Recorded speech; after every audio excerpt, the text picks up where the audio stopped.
Fallout 76 is pretty based. So there I was a few months ago on February 1st. Once again in the mood for one of my hyperfixations, Fallout. But boy, I've played all the modern games to death. I have 100% 3, New Vegas, and 4, twice each on two different platforms, before even including other miscellaneous characters in each game. I've been starving for Fallout content for years. Oh look, 76 is on Game Pass. I guess I'll give it a try.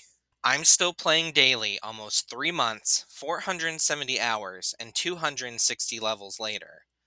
After trying it out on Xbox, I switched over to PC to play with a friend, and boy am I glad I did. I ended up falling in with a Discord server I initially joined just to lurk. A group of players who were invested in the game, friendly about teaching me the new MMO mechanics I was unfamiliar with, generous with surplus gear and items, and had an eagerness to welcome new players to the wasteland. Yes, things are a bit different from a regular Fallout game in Appalachia.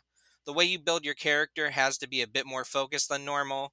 Legendary weapons and armors are more complicated and take a lot of luck and or time to acquire. Buffs from various foods and chems make a big difference. All the different events and daily limited currencies can be a lot to take in. But the gameplay, the world, is still Fallout. In fact, it's one of the most interesting settings in Fallout. The region of West Virginia was hardly hit by the bombs, but still suffered the fate of radiation like the rest of the nation, and offers a lot of unique biomes, fantastic new creatures, cryptids, lots of lore, and fun characters. Then along comes the players. Fallout 76 takes place 25 years after the bombs fell, the earliest game in the Fallout timeline.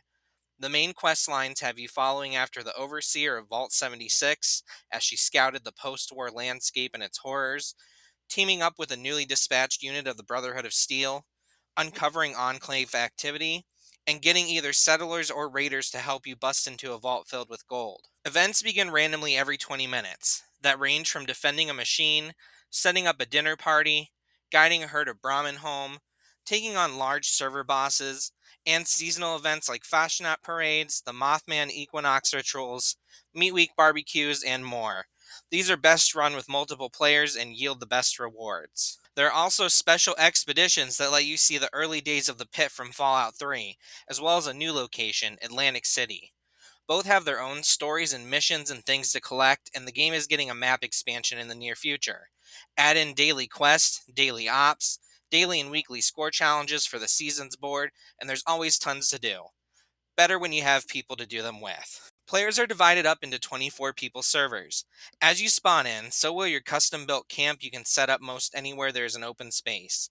Players can decorate their camps in all kinds of ways and sell things. Hopping around the map, seeing everyone's camps, and pursuing their vendor is one of my favorite activities. People get really creative and crafty. But aside from giving you cool things to look at, you often see experienced players helping new players out, guiding them through areas and taking out the bigger monsters so they can get XP, carrying a group of newbies who stumbled into a tougher event, passing on gear, supplies, and cosmetics to get people going and skip some of the grind. I don't make new online friends like I used to at my age. Time spent in new online groups is rare. But I was checking Reddit for 76 resources and joined a Discord server there to lurk and gather info. Eventually, I had questions and decided I'd ask a few and see how that went. Before I knew it, I was meeting up with members, having them go over my builds with me, getting shown techniques, and grinding events together. As of now, I don't know any of them outside the Discord server. That is strictly ran to stay on topic about the game. No Twitters, no Twitches, just Fallout. It's kind of fucking rad. I got my Fallout friends now. I'm pretty well off in the game.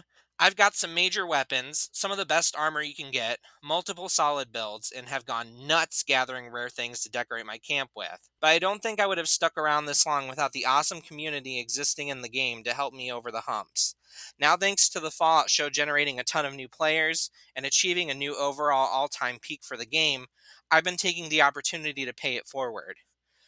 I've been giving tons of advice, answering questions, passing out good guns and armor, and have gone from usually being one of the lower levels in a server, even past level 200, to typically one of the highest and doing the carrying. It feels good. It feels great, even. I'm glad I got into the game a little before the big boom so I could be in this position. I know players will drop off, but helping as many as I can get into the game and want to stick around will be worth the effort for me. Fallout 76 is pretty based. I'm having so much fun, and while I know launch literally was a disaster, I'm sad I didn't get into it a bit sooner. If you ever decide to give the game a shot, even if you're one of those I'm just gonna play solo like a regular Fallout game people, the community has written so many guides and info websites. Please use them to help yourself. The Vault Dwellers keep the game alive. Should you find yourself stepping foot in Appalachia on PC, add me. My in-game name is TrainerDerek. My vendor is always stocked with cool plans and cheap gear, and I'm always down to craft new players some stuff to get them going. Hopefully, I'll see you in the wasteland, and until next time, guys, have a great one.